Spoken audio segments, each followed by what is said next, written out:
Les alentours des anciens quais sur la 39e rue à Brooklyn sont très agréables. Des efforts ont été faits.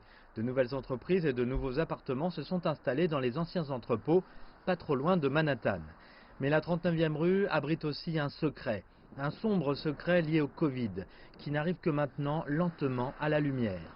Stockés dans ces camions frigorifiques depuis la pandémie, des médecins légistes ayant été débordés en avril, des centaines de cadavres, les restes de personnes décédées du Covid-19, mais dont les dépouilles n'ont pas encore été réclamées par personne.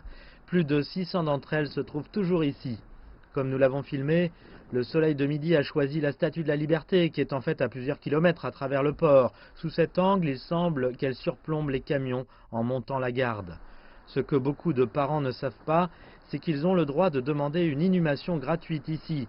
Hart Island, au large des côtes du Bronx, c'est là que New York enterre ses morts non réclamés, quand toutes les possibilités habituelles d'une réunion avec des parents vivants ont été épuisées. Steven Wagner, professeur de sciences de la santé et d'administration de la santé à l'université Seton Hall dans le New Jersey, dit que la peur et l'anxiété associées au Covid-19 font que les gens restent enfermés chez eux plus que jamais et ont également ralenti les efforts d'identification des morts.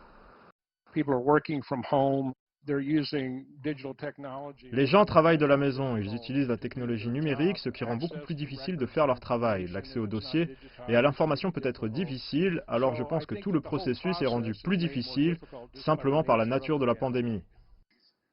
Nico Mahoney sait trop bien ce que c'est quand un voisin meurt seul du Covid-19.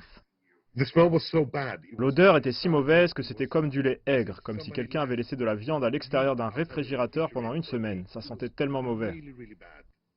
Son voisin de 80 ans n'avait pas été vu depuis un moment. Sa mort a choqué tout le monde dans l'immeuble.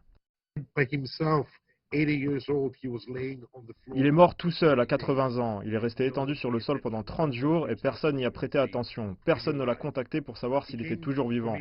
Cela m'a fait réaliser à quel point les relations humaines sont importantes, soit avec les amis, soit avec les parents, soit avec les voisins. Ce que j'ai fait ensuite, c'est tendre la main à tous mes voisins. De retour à Brooklyn, personne ne va dans cette extrémité de la 39e rue, à moins qu'il n'ait officiel comme le tri du triste contenu des camions de congélation. La ville a dit que le site restera jusqu'à ce que la pandémie soit terminée. Dans cette impasse de la ville, personne ne prête beaucoup d'attention à ces camions. La vie continue.